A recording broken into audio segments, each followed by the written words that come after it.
Hello, আসসালামু আলাইকুম। কেমন আছেন সবাই? তো আজকে আবার একটা ব্লগ নিয়ে আসলাম। তো আজকের ব্লগটা হচ্ছে রেসিপি ব্লগ। তো চলেন সবাই দেখি আজকের ব্লগটাতে কি আছে।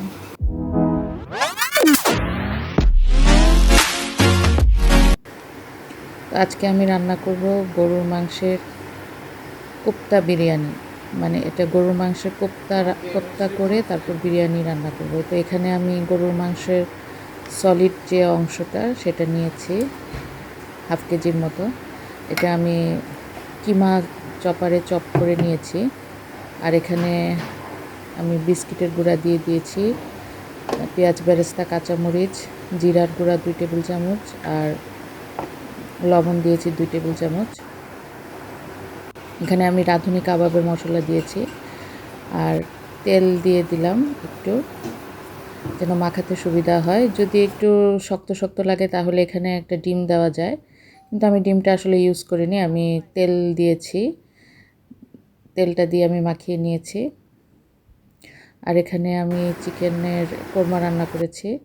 তো এখানে একটু আদা রসুনও দিয়ে দিলাম 1 টেবিল চামচ করে, 1 টেবিল আদা বাটা আর 1 টেবিল চামচ রসুন বাটা।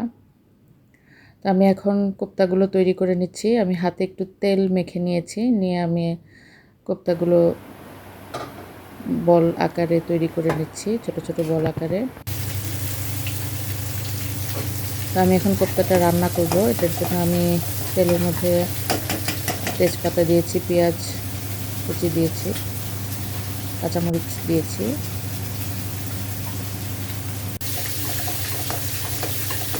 তো পেঁয়াজটা আমি একদম লাল লাল করে ভাজবো। এ পর্যায়ে আমি একটা টমেটো কুচি দিয়ে দিয়েছি। এখানে টমেটো সসও দেওয়া যায় বা টমেটো পেস্ট করেও দেওয়া যায়।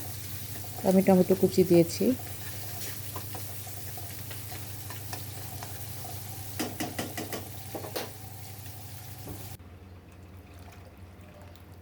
তো এখানে আমি মশলার মধ্যে দিয়েছি হচ্ছে আদা রসুন বাটা 1 টেবিল চামচ করে, আর টক দই দিয়েছি 2 টেবিল চামচ, আর এখানে ধনিয়ার গুঁড়া দিয়েছি 2 টেবিল চামচ, জিরার গুঁড়া দিয়েছি 2 টেবিল চামচ, আর মরিচের গুঁড়া দিয়েছি 2 টেবিল চামচ।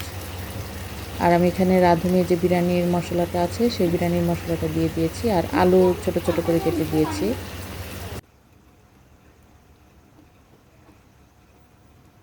তো এখন আমি কোপ্তাটা দিয়ে দিচ্ছি মশলাটা কষে আসার সাথে সাথে। এখানে কোপ্তাটা তেলের মধ্যে ভেজেও দেওয়া যায়, আবার এমনিতে কষানির মধ্যেও দেওয়া যায়। কষানোর মধ্যে তেলের মধ্যে দিতে একটু ঝামেলা লাগে, তাই আমি কষানোর মধ্যেই দিয়ে দিয়েছি। আলাদা করে তেলের মধ্যেও ভাজা যায়। তো আমি কিছুক্ষণ এটা কষানোর জন্য অপেক্ষা করব, তারপর ঢেকে দিব। যখন একটু কষে আসবে তখন আমি পানি দিয়ে দিব। এত বেশি পরিমাণ পানি না, জাস্ট মাখা মাখা একটু পানি দিব।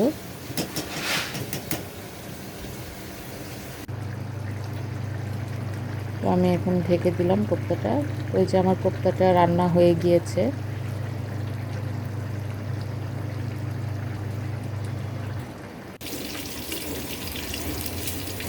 এখন আমি একটা পাতিলে পোলাও রান্না করে নিব আগে। তো এখানে আমি পেঁয়াজ কুচি দিয়েছি, শাহি জিরা, কাবাব চিনি, আদা, তেজপাতা আর এলাচি, দারচিনি, লবণ দিয়ে আমি পেঁয়াজটা ভালো করে ভেজে নিচ্ছি।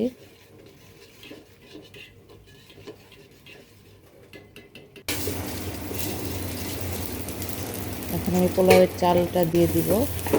আমি এখানে 1 কেজি পোলাওয়ের চাল নিয়েছি।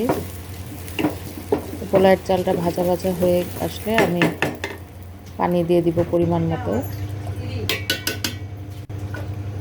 আর এখানে আমি একটু দুধ দিয়ে দিচ্ছি, 2 টেবিল চামচ দুধ দিয়ে দিচ্ছি। আর ঘিটা আমি তেলের সাথেই দিয়ে দিয়েছিলাম, 2 চামচ ঘি দিয়েছিলাম তেলের সাথে। আমি এখন বিরিয়ানির লেয়ারটা তৈরি করব। চালটা যখন পানিটা শুকিয়ে আসবে বলক ওঠার পর, তখন আমি নামিয়ে অর্ধেকটা ভাত আমি একটা বাটিতে আজার করে নিয়েছি। আর এখন আমি কিমা কোপ্তাটা দিয়ে দিচ্ছি। পেঁয়াজ বেরেস্তা কোপ্তা, বাদাম দিব, তারপর কিশমিশ, বাদাম আর কাঁচামরিচ দিব, আর বাকি যে পোলাওটা ছিল সেই পোলাওটাও আমি উপরে দিয়ে দিচ্ছি। তো এখানে যে ননস্টিকের যে হাঁড়িগুলো আছে, ছড়ানো যে হাঁড়িগুলো, এই হাঁড়িগুলোতে সবসময় রান্নার চেষ্টা করতে হবে। আমার হাতের কাছে ছিল না, যেটা আমার হাতের কাছে ছিল সেই পাতিলেই আমি বসিয়ে দিয়েছি আসলে বিরিয়ানিটা। তো আমি উপরে আবার একটু জাফরান, কাঁচামরিচ, কিশমিশ, বাদাম আর বেরেস্তা দিয়ে আমি দমে বসিয়ে দিচ্ছি। আমি এখানে একটু শিল দিয়ে দিব এটার উপরে। তো দমে বসানোর পরে যে আমার পোলাওটা হয়ে আসছে, বিরিয়ানিটা, কোপ্তা বিরিয়ানি। ছড়ানো পাতিল দিলে হয় কি সহজ হয়। আর আমি যে পাতিলটাতে দিয়েছি আসলে যখন আমি বিরিয়ানিটা যখন বাড়বো তখন আসলে কিছু কোপ্তা আমার ভেঙে গিয়েছিল। তো এর জন্য আমি আলাদা করে উপর থেকে আলাদা করে আগে উঠিয়ে নিয়েছি। উঠিয়ে তারপরে আস্তে আস্তে আমি বেড়ে নিয়েছি। আসলে আমার কোপ্তা 4-5টা কোপ্তা ভেঙে গিয়েছিল, তাই ছড়ানো পাতিলে রান্না করলে এটা সার্ভ করতে বা বাড়তে সুবিধা হয়।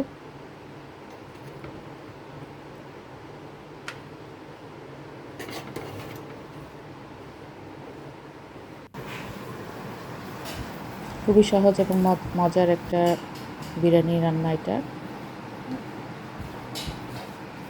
তো এই তো এখন আমি একটু রিলসের জন্য কিছু ভিডিও করে নিচ্ছি। সাথে ছিল চিকেন কোরমা। আরেকটা ব্লগে আমি চিকেন কোরমাটা আপনাদের সাথে শেয়ার করব। তো সবাই ভালো থাকবেন। আজকে এই পর্যন্তই। আল্লাহ হাফেজ।